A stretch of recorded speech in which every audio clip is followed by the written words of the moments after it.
continuing topics, I'm going to first recognize you, Ms. Smith, because you have already mentioned you want to talk about the track. Perfect. Thank you, Mr. Chair. I had a great meeting with our friends that have been so supportive and really consistent in their advocating for the use of the tracks. As a former runner, I used to attend the Wednesday night track things at Leon and some Saturday mornings, and had met great friends, and it was a really wonderful opportunity. But in the course of the tracks being this conversation over the last year, I think we've been having it, and then superintendent saying we'll give it a shot, and then close them down. So I did my research and said, all right, what happened exactly when they were open? And there was definite reasons at Leon to close it. And I shared some photos with our friends, and it was just disturbing and upsetting that these are resources that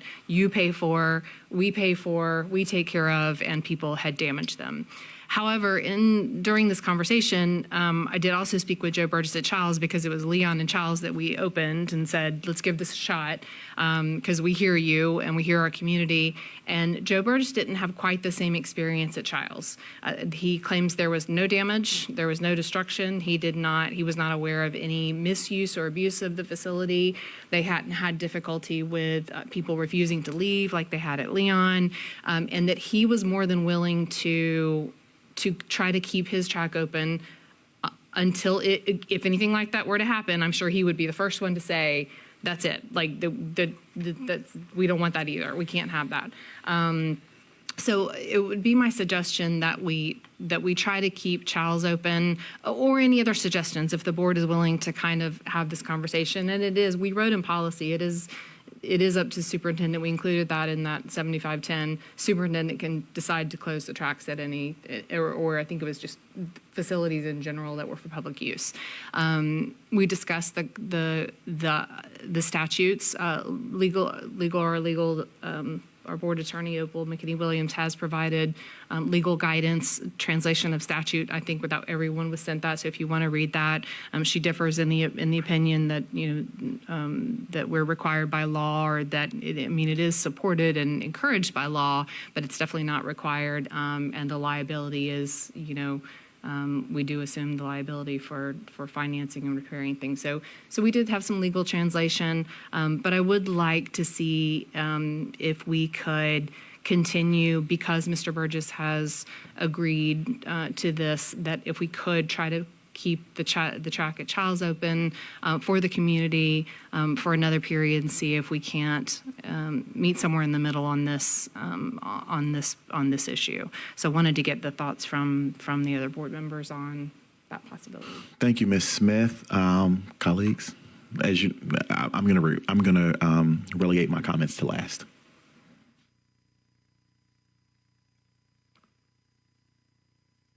I think we authorize the superintendent to make these decisions because he's the closest to the situation. So I'm always going to defer to him on a decision like this.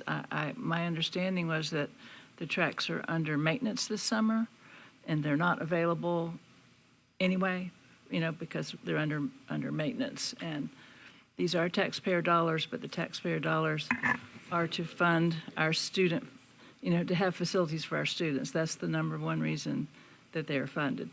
Just like our computer labs, our media centers, our classrooms, they are funded for first and foremost for our students. So that has to take top priority. And they have to be in shape and ready for our students to use. I have heard some ideas, I guess, about MOU, joint agreements with the city. We do have joint agreements with the city for using our basketball courts and some things like that. So I don't know if that might be a possibility to get with the city and have them take on some responsibility, or there just needs, we can't take, I don't think the schools district can take on all the responsibility and expense that comes with maintaining courts, not only for our students, but also for the whole community. So if there's a solution that helps with the financial aspect of it, because there's a financial aspect of the wear and tear of the courts, I'd be interested in hearing about that, especially if the city of Tallahassee or the county wanted to get involved. Thank you, Ms. Wood. Mr. Jones? Yes, I guess for me it boils down to the stewardship of assets that are designated for students. And we have gone back and forth on this matter. How many years now has it been? Got to be at least 3 or 4 years, and we have continued to take a bite of the apple, right? Because we do want to be good stewards, and we also want to be good neighbors. But our first responsibility is a stewardship of those assets made for students. Now, I think it's great that one of our principals has said that he has not had some of the same situations as have been documented at other sites. I've seen the disrepair. I've been made aware of the cleanup that is necessary to get the facility straight for children who come for early morning practices, because the people have been out there with their dogs, and subsequently you deal with that. There's also other untoward activities that have also occurred because we no longer are going to use school resources to provide security in those spaces. So they find all types of things that are inappropriate. So here now we've got to now make certain that staff has to go out there to respond to what was been documented at one of our sites to make certain that the areas are clean and safe for our children. Because imagine this, and we talk about the litigiousness of it all. If I'm the parent and my kid goes out there and finds a needle, or if my kid goes out there and slips in matter that has been left behind because people aren't being good stewards of their pets, then that becomes an issue for us. And so I don't attend the track, but the superintendent is responsible for those facilities. And so I defer to his wisdom and his stewardship of those facilities and the recommendations that he makes. What I will express is that when the rule came forward or the decision was made, there was no context provided at the time that it was announced. I do believe that our community is reasonable. Had they been made aware that this is why we are making this decision, it was just said flatly, their clothes are not available to you.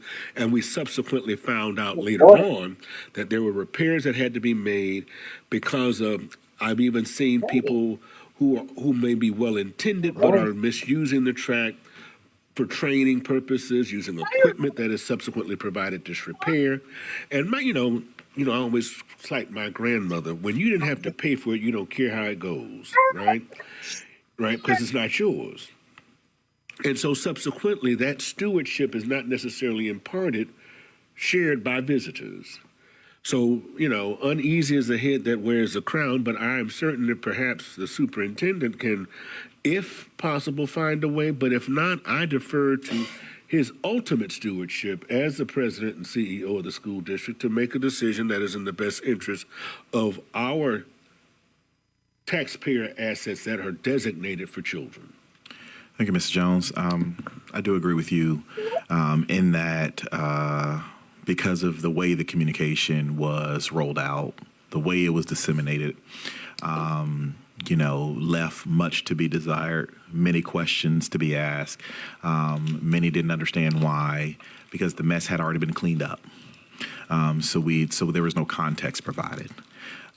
So there was an area of miscommunication or a lack of communication that could have potentially filled the gap in for the board, and we would have had a better understanding as opposed to the barrage of emails that we received subsequently after not even understanding what had happened. So that's on one hand. And I also saw the pictures and heard the stories and thought, this had been going on since before I was elected, right? So you talk about the bite. You guys have taken many bites of this apple. We've tried to partner with Gulf Winds. We've tried to, so the gentleman earlier spoke about partnering with community nonprofits. I think that's a fantastic idea. That's an idea that, from what I remember, has been explored. Subsequently did not result in anything that was fruitful or any kind of relationship that that would have benefited any of the parties. I also look at it happened in this area, but it did not happen at Childs. So, there's many times where we give discretion to the principals because they're the ones these are the site-based decisions. And so it's like, well, if they don't want to close it, then why are we closing it there? Ultimately, our board policy has given the discretion to the superintendent. And in that right, I will follow the board policy. But I do wonder, why did we close the Child's track when it only happened at Leon, unless it was for the maintenance issues that we talked about, or they're under repair or whatever it was. So I'm still unclear on that. So with that, I know the superintendent has been waiting to chime in on this. And if there's no further comments, I would like the superintendent to chime in. So the reason we keep having this conversation is because it weighs on us, right? We want to do the right thing, and the right thing is several things. The right thing by our students and our facilities and protecting those investments that taxpayers have made, whether they want to use the track or not. And then to people like Mr. Nahum, who I knew way before he was Mr. Nahum, and Michael Tomei and others like me. I grew up at that field. There were no fences at Leon High School when I was a little kid. My dad would take us up there on Sundays, and we'd hit the big boy tackling dummies and run on the asphalt track. It was just that. It was an asphalt track. And what's sad is people like Bobby and others that do it the right way are caught up in people that really were doing things that were inappropriate and training in ways that might not hurt an asphalt track, but they certainly hurt a rubber track. And before I came over here, I signed 3 purchase orders, one for Leon, one for Rickards, and one for Childs, each between $150,000 and $170,000 for repairs that will be made beginning at the end of August, end of July, and into August. And so I've also had this conversation with, Board Member Smith and others. Is there a way for us, once these repairs are made, to find a path and a balance to allow folks to go to a safe place, to be on rubber, to exercise, and still protect resources that we have invested heavily in? And the tracks at Godby and Lincoln were not cheap, but they are, and our kids deserve that. It's just hard for us literally to police all of the activities that happen on those facilities. And if we could say, we talked about, we had security, we were paying security guards for a time, and we're opening them from 6 p.m. to 8 p.m. And we can certainly look to strike a balance between, okay, well, this facility would still remain open, whether it's Childs or wherever. Yeah, it may be a little inconvenient that you have to drive to that facility, but it still gives one of our tracks open to public access and public use. For the immediate future, we need to get the tracks repaired before school starts, and we have 2,000 kids at every high school wanting to hold physical education classes and other things on there. But I think once those repairs are made and the tracks are resurfaced, that we could be exploring other options and other ideas. It was my thought that we could, and we put camera systems in at Leon to monitor the track. So if we saw groups that were for-profit companies that were holding training activities and track meets and all these other things, that we would call law enforcement to respond. Well, law enforcement no longer, because they're like, we don't have any authority and we're not getting in this battle between people that are dragging weights down the track or whatever they're doing. And so it's killing me because it affects good people that do it the right way. For some folks that, like Daryl said, I don't care, it's not mine. I didn't pay for it. Someone else paid for it. And so how do we then strike a balance? I think we let's get the repairs made. Let us continue to look. But I do want, Bobby, you and all the others, your comments have not fallen on deaf ears. I hope you know that. And we keep, instead of just saying, nope, I'm done talking about it, which is not my style and it's not their style either, that we continue to look for a path that is a win for all of us, okay? So once these repairs are made, let us keep talking and see how we can come to something that appeases and takes care of our needs and those kids, and then also the community. Thank you, Mr. Superintendent. Ms. Wood? Well, I just said, this is an expense to the district to allow other people to wear and tear, our facilities. So maybe there's a funding option that people can come up with to help fund that, help provide security. I mean, I know that sounds, but the people who really want it, I think maybe they can come up with something. I don't know. Okay. Thank you, And Ms. then other people who really just. In this issue, it dates back when I first started teaching and coaching at Godby High School on Sundays. Inevitably, there'd be a bunch of college kids running around out there on the field with a keg of beer cans, and playing, Right. Frisbee football or whatever. I'd go out there with Art Witters, and it turned into a thing. Who are you? I mean, it didn't need to, but having learned those lessons, I think we get the repairs done and then see if we can find another path. Thank you, Mr. Superintendent, Ms. Wood, Mr. Jones, because I'm going to let Ms. Smith close out because this is her topic. Mr. Jones, anything else? I will say, so I did hear my question answered. The reason that we close Childs is because it has to be repaired. Like, everything has to be repaired. Okay, so just so that we're clear, everything has to be repaired before school starts. And so thank you, Mr. Superintendent, for that context. I'm going to let you close us out on this topic. Just appreciate Ms. the Smith. conversation. May I say this before she closes? Okay. So because it's in the hands of the superintendent, all phone calls, text messages, and emails may be sent to him directly. Go to him. You can feel free to contact me.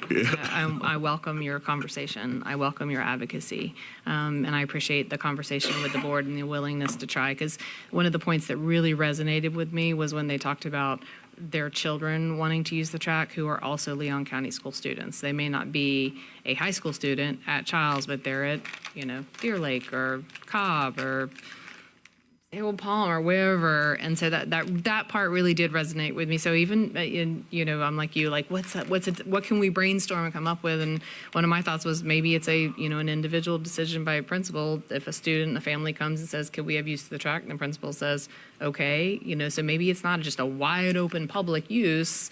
Maybe it is on a case by case basis. I hate to subject our principals to that, but maybe it is in certain time periods. I don't know. I appreciate the conversation, and I appreciate willingness from superintendent to try for us to meet somewhere on this. Thank you, Ms. Smith. Any other continuing topics?